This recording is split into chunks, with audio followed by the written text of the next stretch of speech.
Well, hello there, everybody, and welcome back to another episode of Two Sons Podcast. I am your co-host, Philip, and in today's episode, we are going to be continuing our journey with the Bad Batch this year for season three, their final season, and we are going to be talking about episodes 11 and 12. I think it's 11 and 12.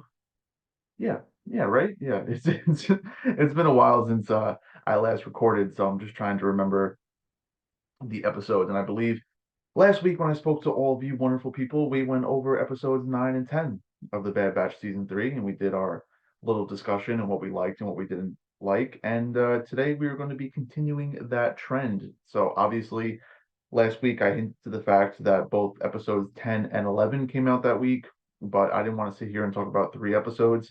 So, I wanted to break up last week's recording and this week's recording into two episodes apiece. So in this episode, we're going to be talking about episodes 11 and 12. 12 came out recently, this past Wednesday. So I'm recording here on a beautiful Sunday afternoon. So this will be available for your viewing pleasure on Monday. It will definitely be available on YouTube. So everybody go check that out. I'm not sure when it was going to be posted to Spotify, so you'll just have to check periodically throughout the week.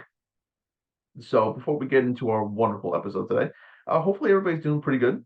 As you can see, I'm rocking a new haircut. So trim the sides a little bit, kind of going with that like mullet style. And to be honest, I was a little skeptical of it, but I like it. It's a nice little kind of keeps the long hair on the top and this in the back, but then it also like doesn't give me that annoying hair behind the ears and stuff like that. So I think it looks pretty good. I don't really care what other people think, so I I think it looks pretty good. Um, so yeah, but I've missed you guys. It's been a while, so I'm excited to jump into today's episode and talk about some good old Star Wars. So before we do, I'm just going to go over our socials and where you can find our wonderful podcast. So if you're looking to find out when the episodes come out and be updated on any Two Sons podcast news, you can find us on Instagram, X, formerly known as Twitter, and Facebook, all under Two Sons Podcast, as with an O, not a U, because we are two brothers. You could also find us on TikTok at Two Sons YouTube, which is what I personally own and I post on. And then you can also find us on YouTube as well if you want to watch us visually in the flesh. So moving forward, we're going to be having audio versions of the podcast on Spotify. So if you guys want to watch a more personal, videoized, visual version of the podcast, you can find us here on YouTube, also under Two Sons Podcast. And again, that is with an O, not a U, because we are two brothers. So the links to all of our socials and everything will be posted in this YouTube video and then as well as TikTok. So go check us out there. We really appreciate all the love and support that you guys have given us over the last couple of episodes. The views haven't been so high as they were in the past, but this is kind of the slow period, when it comes to videos and channels and whatever. So regardless of how many views we get, we always appreciate you guys tuning in and joining us. So thank you very much from the bottom of our heart, and it really means a lot. So now that we got all that mushy podcast or YouTube stuff out of the way, we're just going to jump into, kind of how I'm doing, and then we'll go into the rest of the episode. So, personally, I could be doing better.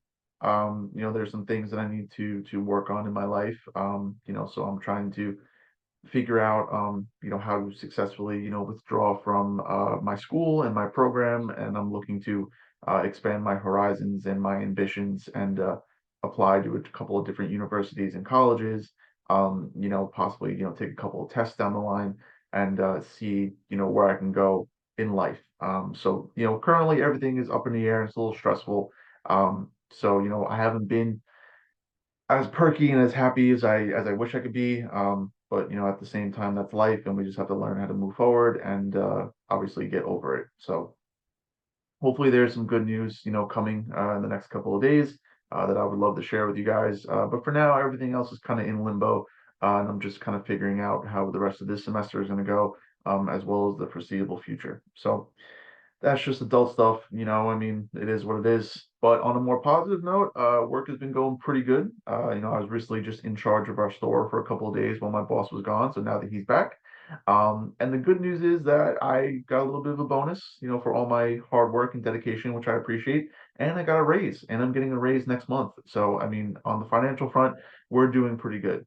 Just in case some like unexpected bills or expenses start to pile up, at least we're getting a little bit of a raise to kind of counteract that. So that is going pretty well. So speaking of finances, there are a couple Lego sets coming out next month, guys. If you did not know, next month is May.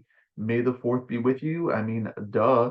So if you guys want to see me do another video as I did in the past, like, kind of breaking down any of the sets that are coming out for this May the 4th release, let me know. I mean, I would love to sit here and just kind of go over the sets and just give you my opinions and let you know what I think about them. I mean, the last video that I did super well. So thank you guys for all the love and support on that. And as you can see, I kind of moved my rooms around a little bit. So my TV and my dresser's over there now. So if I kind of scoot this way, you'll see a couple of the 25th anniversary sets. So right here, you're gonna have the buildable R2D2. That is going to come with the plaque. It's going to come with a little minifigure of R2, and then it's also going to come with a figure of Darth Malak, which is really cool. Right next to it, you're going to have the Tentative 4 hallway scene that is going to come with the Fives minifigure and obviously all the other minifigures and stuff. Really cool sets. And then I got like, just two random Star Wars Funkos right there. I got Grand Admiral Thrawn from Star Wars Rebels, and then I got Ahsoka Tano from the Clone Wars. So don't even get me started on Grand Admiral Thrawn and the Chiss because I'm taking this whole new like Star Wars journey like into the novels, into the expanded universe, and I'm personally loving it. I mean, like the Chiss and Grand Admiral Thrawn are becoming like my favorite species and character. So yeah, so I'm just really excited about that. And as you can see, there's a couple spots just in my book stand that I'm waiting for like other sets to come out and whatnot to fill up the space. So, but yeah, but let me know if you guys want to see a video on that. I would love to do a video on that. But otherwise, doing pretty good and just kind of trucking along. So I have off today, so I'm gonna do this and then make the rounds, do some phone calls to my wonderful family, and then we're gonna go out to Red Lobster tonight and have dinner because why not? Because my grandma wants some lobster, and I'm like, okay, whatever you want, that's fine. So, so yeah, just another nice, relaxing Sunday. So what better way to enjoy the beautiful sun, enjoy the beautiful breeze, watching some Bundesliga in the background. Please don't copyright me for having Bundesliga on in the background. You can't really see too much of it anyway. But yeah, let's get into today's episode, guys. So obviously last week we covered episodes 9 and 10 of the Bad Batch of season 3. So, I gave those episodes pretty decent reviews. I think episodes 9 and 10 is when they started to falter a little bit, to be honest, depending on how you look at it. I mean, obviously, there were a couple of things that they should have done a little bit better, or they possibly stagnated at. But I think maybe episode 11 might follow that trend a little bit as I get into the review. But I think episode 12 was better for them. I think they got more on track, and if they follow the same routine, I think the rest of the season will be pretty good as well. Because I mean, keep in mind, guys, I mean, the show ends like a few days before May 4th. So we only have a couple more episodes left until the finale of the Bad Batch. So the way I saw it is that if they don't, I don't want to say necessarily bounce back, but I guess bounce back is the best word. If they don't bounce back from these last couple of episodes, this upcoming Wednesday, we might be having a different discussion, like at the end of our reviews of the show, because you could argue they're kind of past the midway point already, and if you have some people kind of up in the air about the show or the direction that it's going, I mean that's not really good, for any TV show or program. So excuse me as I take a sip of water. Wow. But yeah, so let's get into episode 11. So obviously episode 11 came out last week, along with episode 10. It was a double feature, which was nice. Um, we obviously went over episode 10, which covered, the identity crisis, and it covered more of oh God, what's her name? I'm blanking on her name. We were just talking about her the other day. Um, Basically Omega's older sister slash clone. Her name is going to come back to me eventually as I keep talking about her, but basically that episode focused on her and basically the behind the scenes of Project Necromancer and what the Galactic Empires and Darth Sidious are trying to achieve with this project. So obviously we see them using force sensitive children doing tests, doing blood experiments, to basically find, I guess, a host, or basically to find, like, the correct midichlorian count to kind of, I guess, preserve. Basically, what they're trying to do is that they're trying to create a clone and also bring forth the midichlorian account to that clone. Obviously, we all know this is an attempt by Darth Sidious to obviously successfully clone himself, which we're going to see later on in the sequel trilogy. So we know that ultimately he's successful in one way or another. But we see him using these force sensitive children to try to find the correct midichlorian account to probably mix with his genetics to grow a clone. So not only could he clone himself, but then he could also have his force sensitivity at the same time as well. So basically, that's what that episode kind of went into. So we see, um, oh God, it's gonna bother me that I don't know her name. I don't know. I'm totally blanking on her name. Um, but yeah, so we see her character kind of go through this, like, personality crisis, like character development arc, where, like, she's starting to realize, like, maybe what the Galactic Empire is doing and what they're doing on Mount Tantiss is not the right thing. And I think obviously her conversation with Nala Se really, like, kind of pushes her in, Emerie. There you go. Her name is Emerie. I got it. We see her kind of being pushed maybe towards, I don't want to say possibly like changing sides, but she's definitely having doubts, right? So we see these like seeds planted throughout the episode where, she's starting to like do the right thing, like instead of treating the children like experiments, she starts to treat them like actual people. And then as we'll get into obviously episode 11 and episode 12 and what happens there, but yeah, that's basically where we left off. So now we're going to turn to episode 11. So off the bat, I think I would give episode 11 probably a 9 out of 10, I think, to be honest. It was a fairly good episode. Um, I've been fairly generous with, excuse me, sorry. I've been fairly generous with the Bad Batch this season. Not because it's the last season, but because I'm just trying to like just look at it from like a purely enjoyable stance, like as just watching.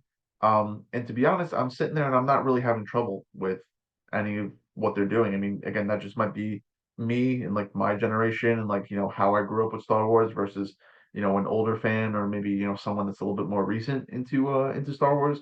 But yeah, I would give this episode a solid 9 out of 10. Sons, of course. Um, and obviously we'll just get into some of the positives and negatives about it. So we'll start with the negatives.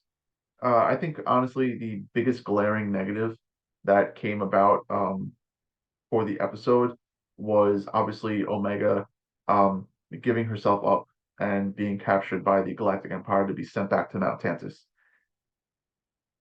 There's this overall theme that we've seen these last couple of episodes, and I mean this episode kind of shows it as well, as Omega is not really maturing as we would expect someone in her position to.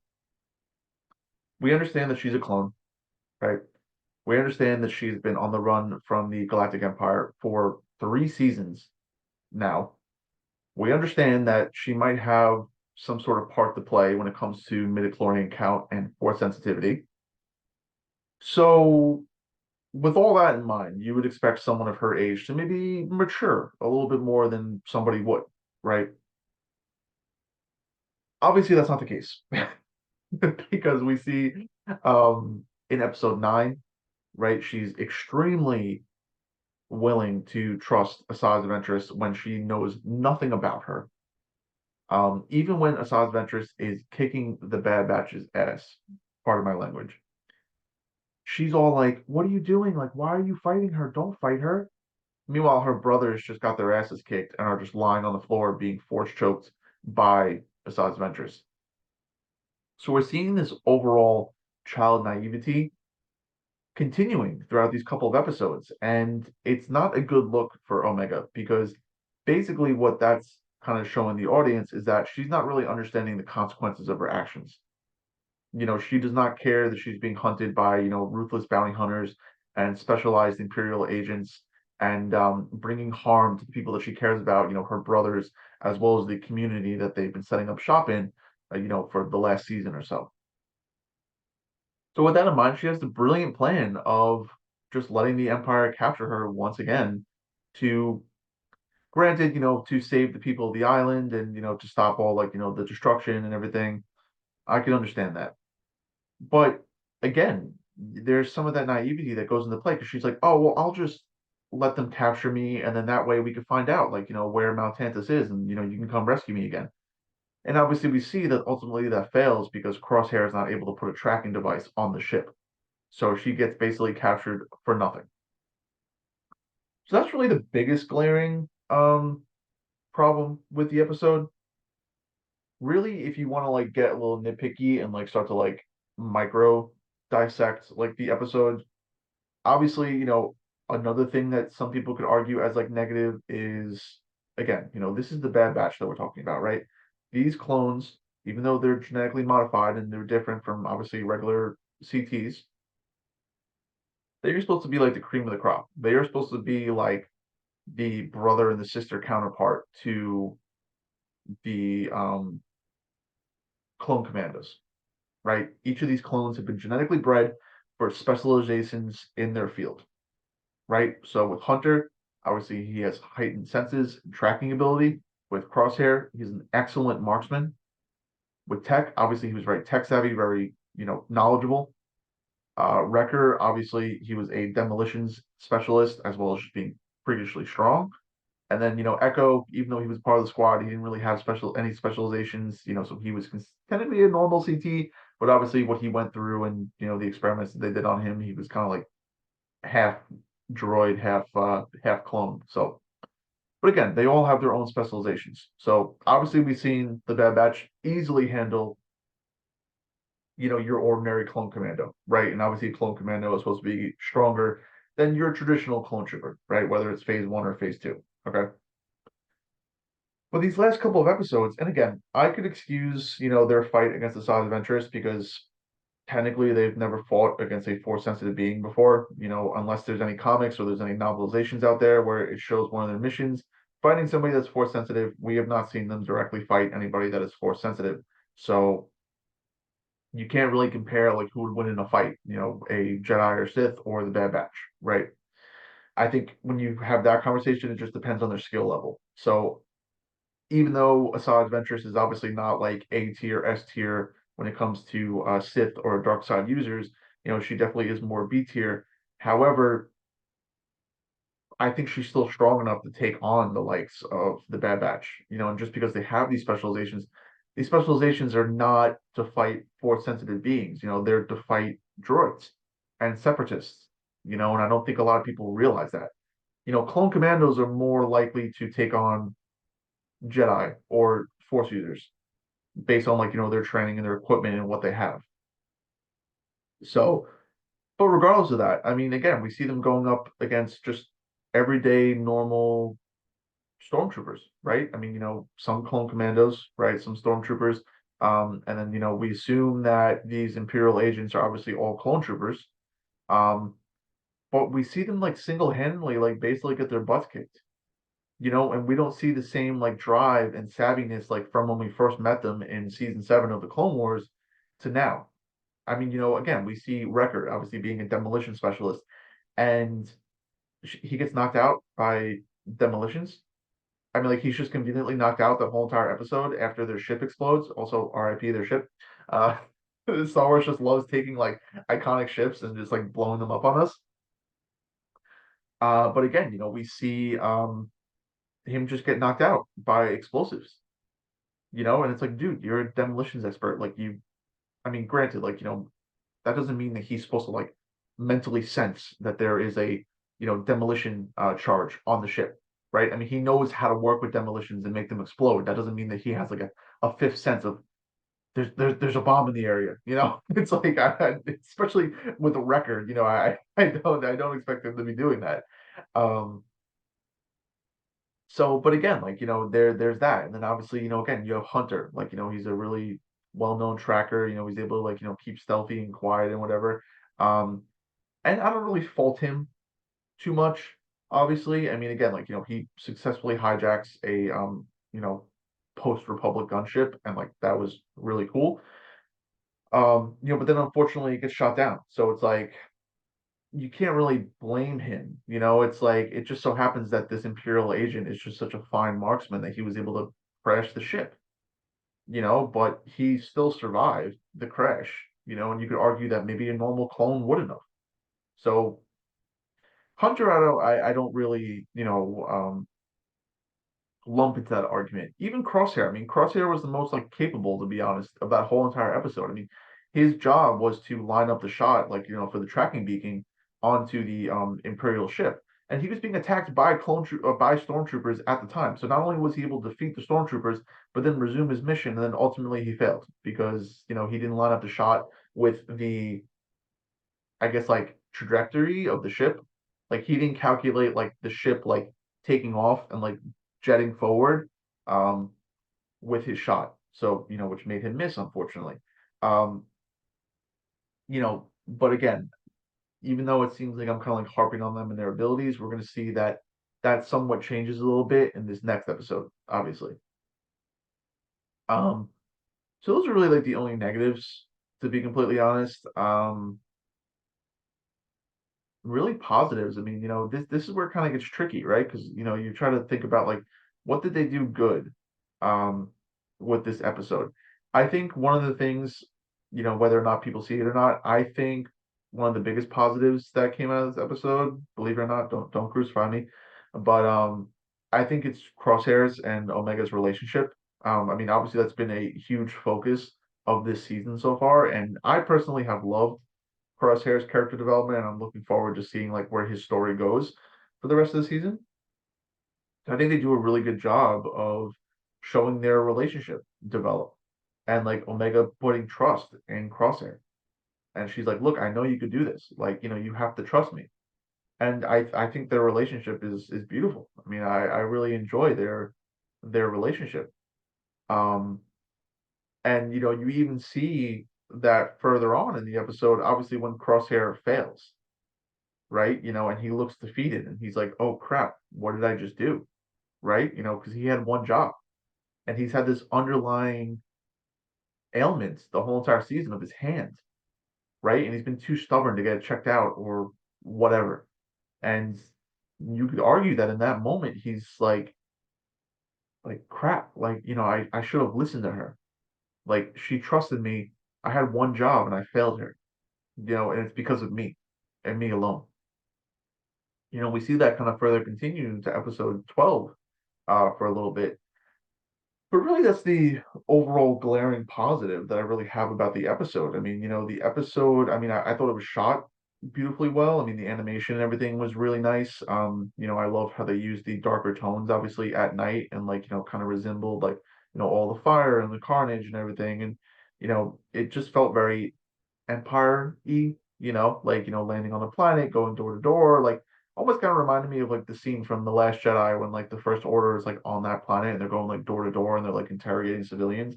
It reminded me a lot of that. Um, they're obviously highlighting this Imperial agent, with this Imperial assassin a lot more than the others. So I am curious to see like what direction they go in regard to this character.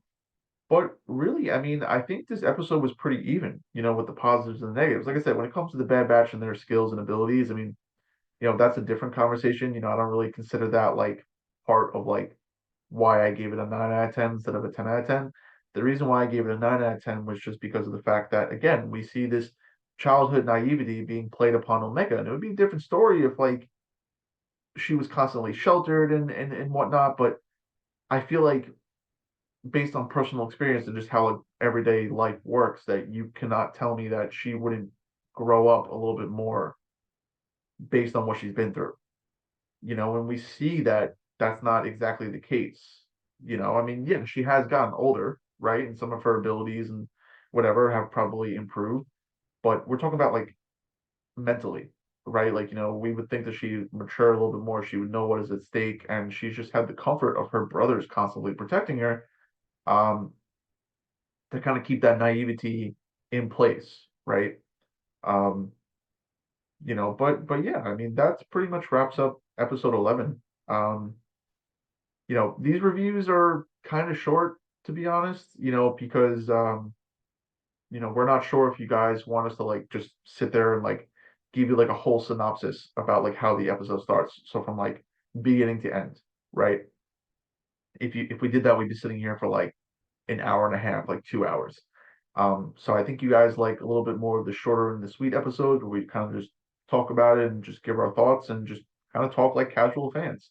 Um, so yeah, so that's pretty much it. I mean, if you guys have obviously anything to add or any comments or anything about episode 11, leave it in the comments below. I mean, I would love to discuss this with you guys. Like maybe there's something that I missed that I didn't look at, or some sort of plot or theme that I didn't consider, and I would love to hear from you guys. That would be really cool. So yeah, so at the end of the day, I would give episode 11 a 9 out of 10 suns. So before we continue on to episode 12, let me take a sip of water.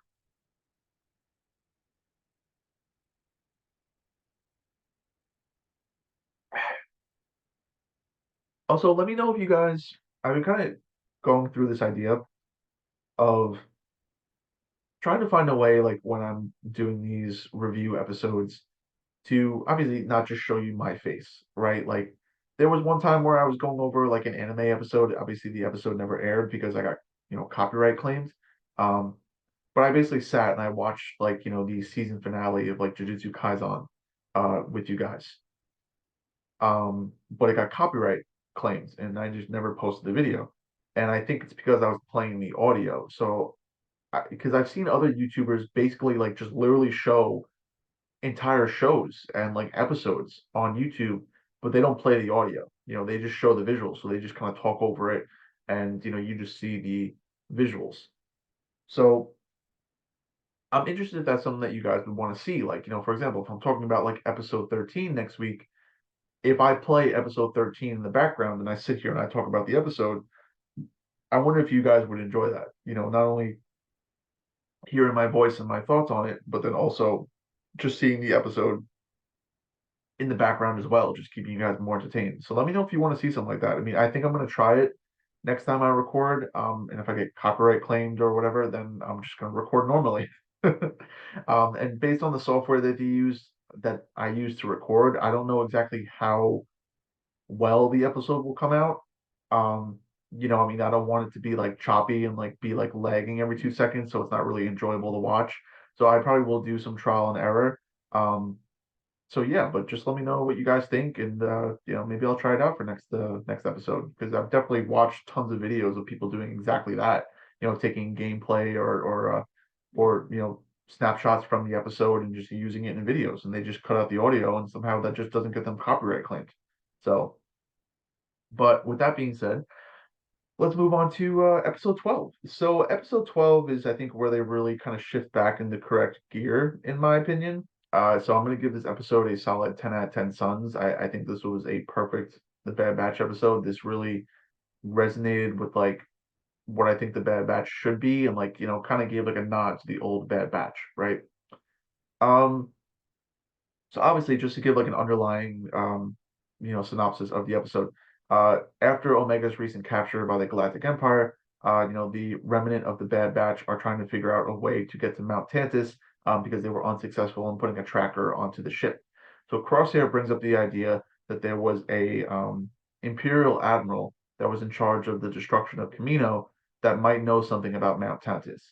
So they hatch up a plan to basically find what prison facility or colony he is currently on, and they enlist the help of their pirate friends. I don't remember her name off the top of my head. I apologize, but they enlist the help of their pirate friends to kind of ferry them over to the planet in order for them to capture this guy and see if he has any information on Mount Tantiss, and that's basically where the episode takes place.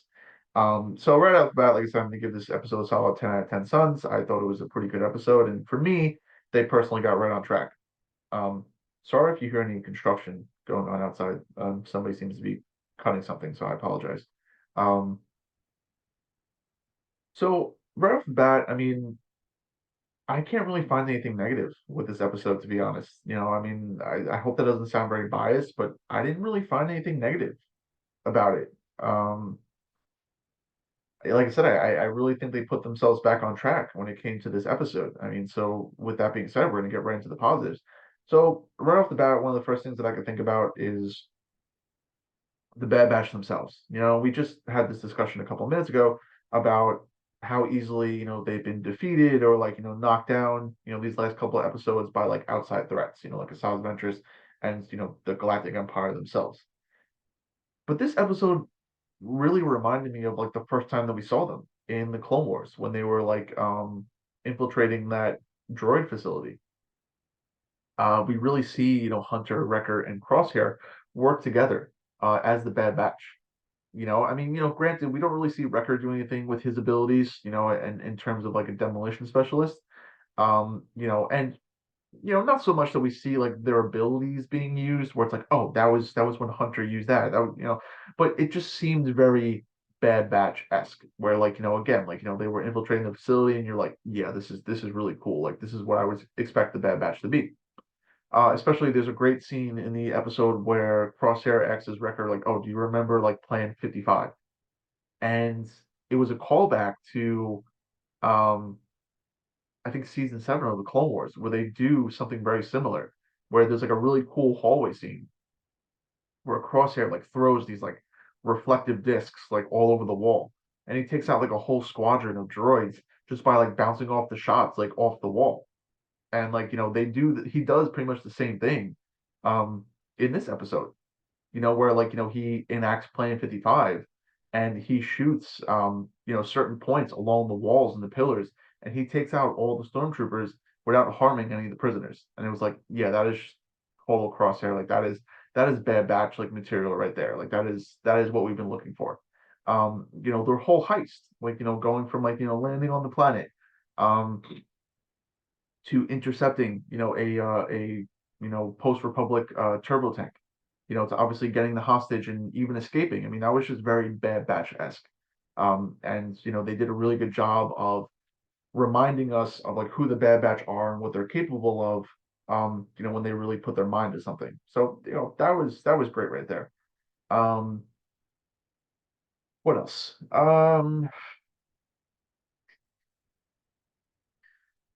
Hmm. I think another positive was just kind of seeing like some of the callbacks to the Clone Wars. Like I think it was pretty interesting that like they're using like a traditional like Galactic Republic like turbo tank, um, and they're just using it for prisoner transport. They're not using it for like combat or security. They are just using it for for prisoner transport. And they do a lot of cool scenes with it as well. I mean, obviously that chase, and that kind of like head-to-head battle between the two turbo tanks was really cool across the bridge. So they do a really good job of just kind of showcasing that. Um, and it just is really interesting to me how they are still like using like Galactic Republic made materials and weaponry and equipment in this new like Galactic Empire age. So we see that they haven't fully transferred over to like new fighters and new vehicles and equipment and whatnot. And they're still using what they have, which is pretty interesting. It was nice to see that Imperial Admiral again. Um, if anything, it's just kind of interesting how it shows like how somebody could fall from grace so hard, and like the whole point of like, the Galactic Empire and just like, kind of like their xenophobia, right? And like how they're mostly like a human-based um government entity and they don't really have a lot of high-ranking alien officials. Um, but at the end of the day, if they're found guilty, with treason or any crime against the Galactic Empire, they're relegated to the exact standard that they would keep everybody else. So we see him working aside nothing but aliens. There's no other humans there. It's just him. So we see like the Galactic Empire would like even treat their own citizens and like officials and personnel.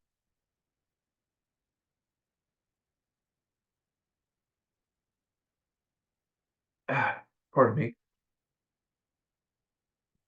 But yeah, I mean, it was obviously I think her name was like Vi or V or something like that. It was nice to see her again. Um, I mean, obviously she didn't really do too much. What she did with her ship though, like to kind of get past like security, like any arrays of like incoming ships, was pretty interesting. Basically, like she kind of just like shut down her ship and put it in like a free fall, kind of like just I guess not technically not detect any ships coming in.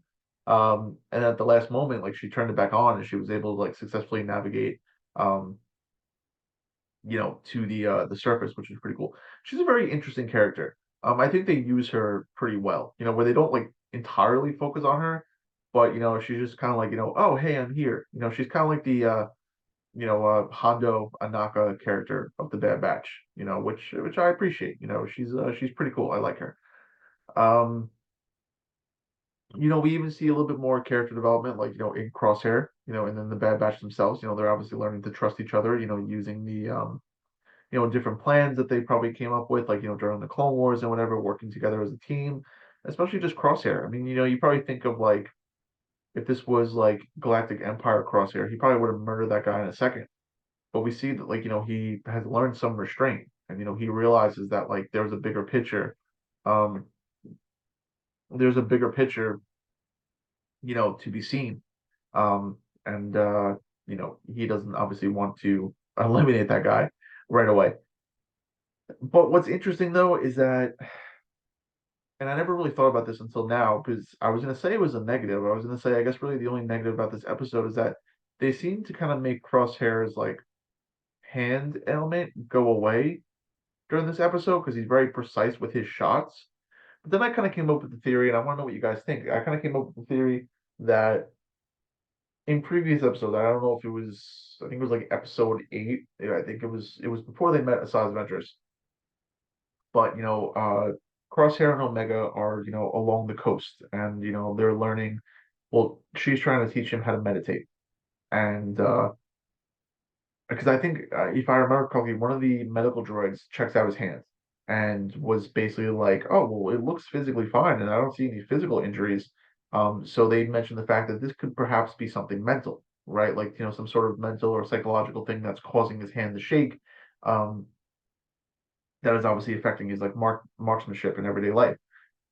So with that in mind, we kind of return back to the beginning of episode 12, where like, they're reeling over the fact that they weren't successful in putting a tracker on the ship.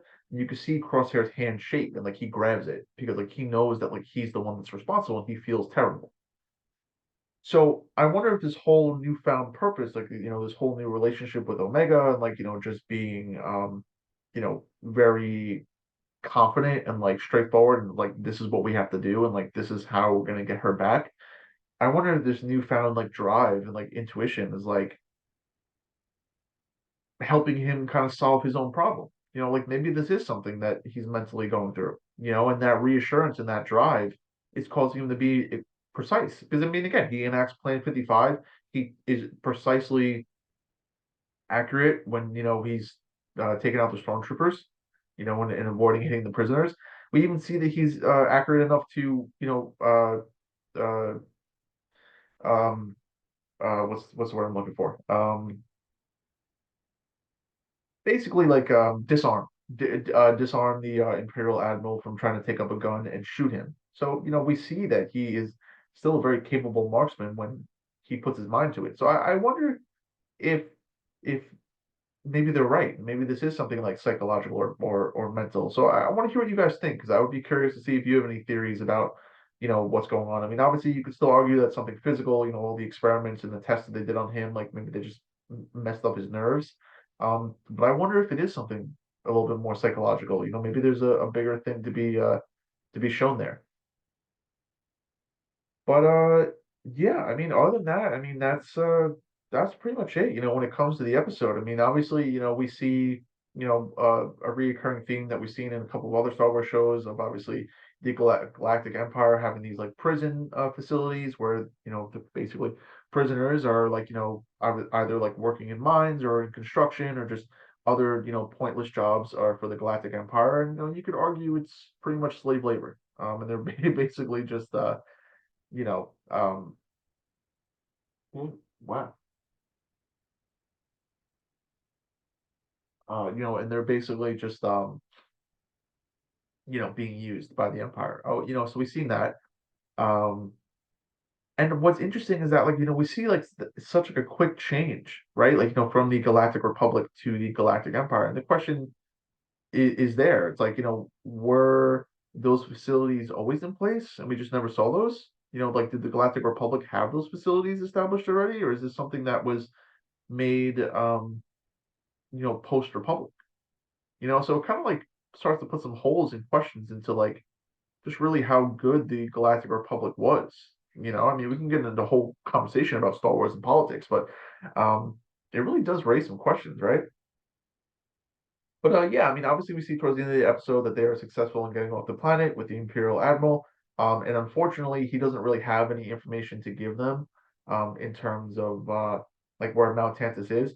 But, you know, and again, whether, this is a negative or not, you can fight about it down in the comments or whatever.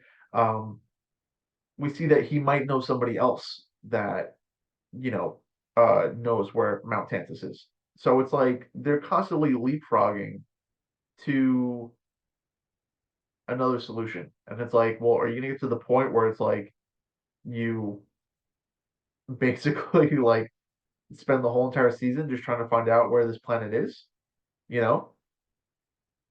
So, that was a little disappointing. I mean, again, they have a couple of episodes left, so I'm not necessarily like dogging on them for taking that approach, but I feel like by like next episode, like if they have no idea where Mount Tansis is, it's like, all right, like come on, like it can't be that hard to find. Like so it's like somebody has to know. Um yeah, but that's pretty much it, guys. Like I said, I would give episode 12 a solid 10 out of 10. I think it got the Bad Batch right on track. And like I said, I think if they continue with that theme in episode 13, um I think it's going to be a good rest of the season. So, like I said, for episode 13 next week, let me know if you guys want me to do what I suggested. I mean, like I said, I'm gonna do some trial runs like before I actually, officially post anything, but I'm just curious to see what would happen if I maybe played the episode in the background for you guys and I just talked. I mean, my face might still be visible like in like a little box or something, but if it's not, you would just hear my voice and we would just kind of go over the episode and just watch the episode together. Um, so let me know if you guys would be interested in something like that. That would be really fun. I would love to do that personally.